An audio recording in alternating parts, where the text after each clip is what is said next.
도쿄 한복판, 네온 사인이 흘러넘치는 밤 공기에 묘한 전류가 퍼져 있었다. 그 전류의 진원지라 불린 곳이 바로 도쿄돔이었다.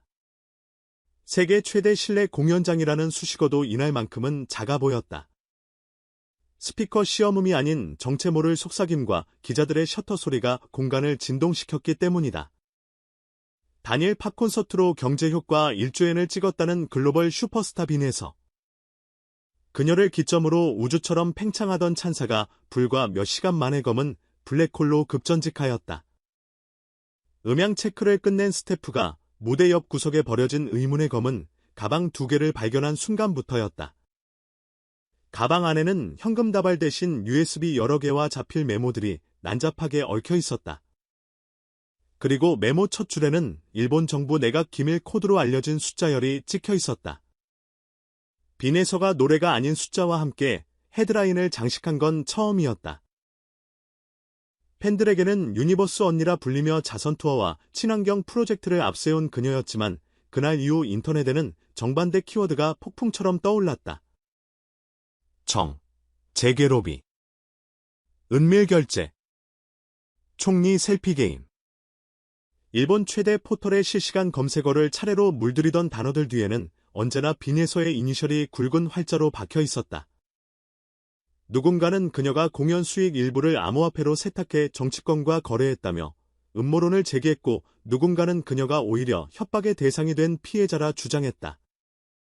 진실을 갈망하는 대중 앞에 가장 먼저 모습을 드러낸 이는 다름 아닌 재무성 출신의 1급 비밀 보좌관이었다. 그는 익명 인터뷰에서 USB에 담긴 건 노래가 아니라 예산이었다고 폭탄 고백을 내놨다. 일본 문화예술진흥기금으로 표기된 거액이 빈에서 즉 제작사로 수차례 송금됐고 이 돈이 다시 정치 자문료라는 모호한 항목으로 역류했다는 것. 문제는 그 자문 계약서에 당시 총리의 손글씨 메모가 첨부되어 있었다는 점이다.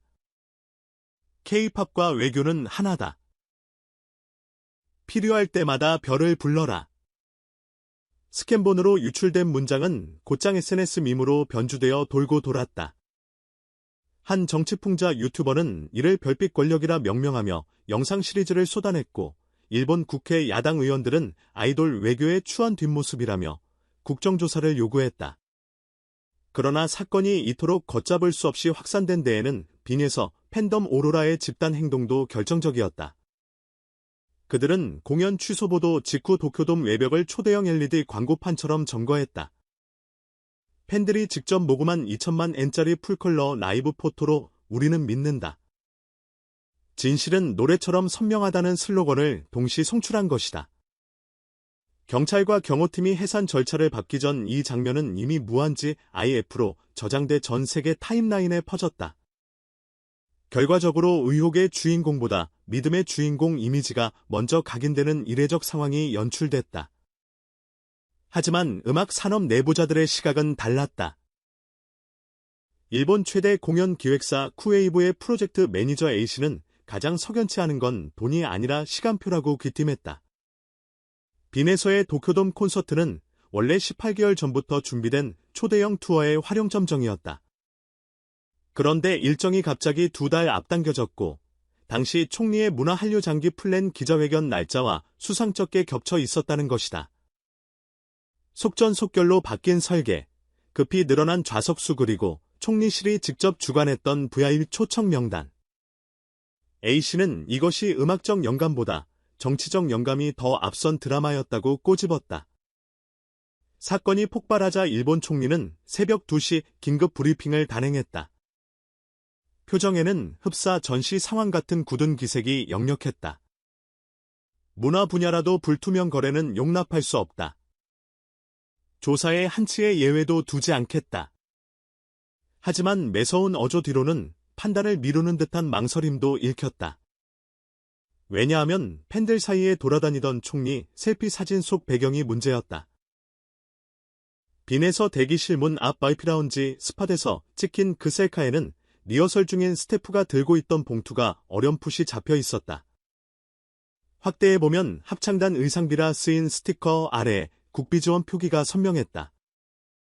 결국 총리는 기자들의 교차 질문 공세의 사진은 악의적 편집이라고 일축했지만 이미 인터넷 포렌식 분석가들은 원본 EXIF 데이터를 복구해 타임라인을 맞추고 있었다.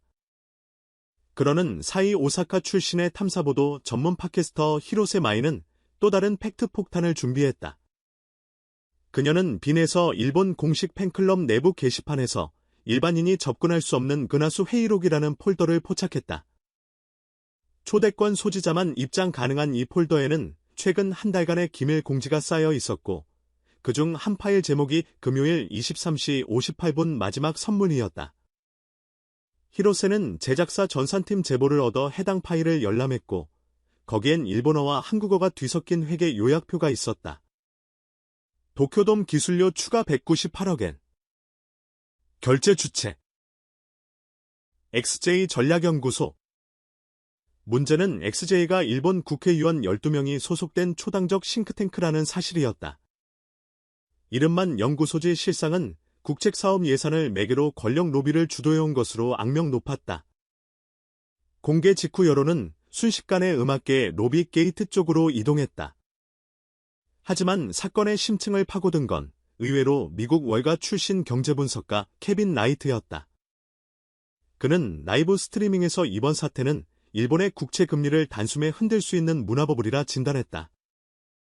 단일 공연에 굳고 성격의 자금이 다단으로 얽힌 구조가 사실이라면 이건 금융 파생 상품보다 위험한 문화 파생 상품이라는 설명이었다.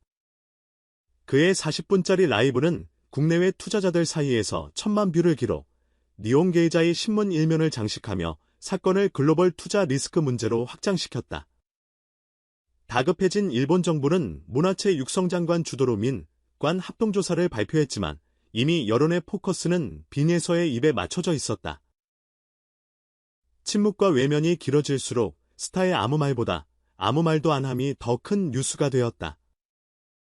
그러던 8월 8일, 그녀의 공식 유튜브 채널에 4분 44초짜리 흑백 영상이 올라왔다. 피아노 전주 대신 새소리가 깔린 영상에서 빈에서는 메이크업 없이 등장해 단 15문장의 짧은 진술을 읽었다. 나는 음악이 정치의 통로가 될 수 있다는 사실을 두려워했습니다. 그러나 두려움 때문에 침묵한 건 변명이 될 수 없습니다. 진실은 곧 무대 위에서 말하겠습니다. 15문장이 끝나자 자막으로 도쿄돔 리턴 9.99시 59분가 떠올랐다. 주소도 주체도 없는 단서 하나짜리 예고편이었지만 팬덤과 언론은 촉각을 곤두세웠다. 그 직후 일본 총리는 국정감사 증인 명단 1순위에 빈해설을 올리는 초강수를 댔다. 스타를 직접 증언대에 세워 정치적 의혹을 정면 돌파하겠다는 배수진이었다. 하지만 검찰과 국회 양쪽 일정이 정리되지 않은 틈을 타 도쿄 시내의 정체불명의 60초 광고가 전광판마다 재생되었다. 몽환적 실루엣과 함께 별빛은 구름 위에도 폭풍 위에도 떠있다는 음성 내레이션이 흐르더니 마지막 장면에 QR코드가 번쩍였다. 스캔화면은 빈에서 신곡 스트라토스피어 음원 사전 저장 페이지로 연결되는 방식이었다. 팬들은 예고된 9월 9일에 공연이 신곡 발표이자 동시에 국정청문회 전야제쯤 되는 듯한 묘한 긴장감을 느꼈다. 드디어 엑스데이. 도쿄돔 주변은 비상통제선이 겹겹이 둘러졌다. 경찰은 소방과 정보국 인력을 총동원했고 야당 의원들은 청문회 연기 압박을, 여당 핵심은 화이트리스트 티켓을 확보하느라 분주했다. 그러나 막상 돔 내부 조명이 켜졌을 때 무대 중앙에는 마이크 하나만 놓여 있었다. 그리고 날카로운 현악 신시사이저가 울리자 빈에서의 실물이 아닌 홀로그램이 모습을 드러냈다. 홀로그램 속 그녀는 3분간 무반주 선언문을 낭독했다. 어둠을 밝힌 건 별이 아니라 별을 찾으려는 여러분의 눈빛이었습니다. 이제 그 눈빛이 향할 곳은 정치도 돈도 아닌 진실이어야 합니다. 마지막 문장이 끝난 순간 무대 위 스크린은 빈에서와 총리 그리고 문제의 고위 정치인이 함께 웃고 있는 과거 회동 사진을 0.5초 간격으로 겹쳐 재생했다. 뒤이어 파일 공유 시작이라는 문구와 진행률 바가 나타나며 100%에 도달하자 스크린이 꺼졌다. 그 직후 국회 서버와 주요 언론사 클라우드에 동시에 대용량 데이터가 업로드됐다. 이는 바로 도쿄돔 예산 프로세스 전 과정 모니터링 로그였다. 무대 뒤편에서 조명 감독이 펀치카드를 꺼내듯 빔에 꽂은 그 USB가 대중 앞에 방출된 것이다. 데이터 검증에는 3시간도 채 걸리지 않았다.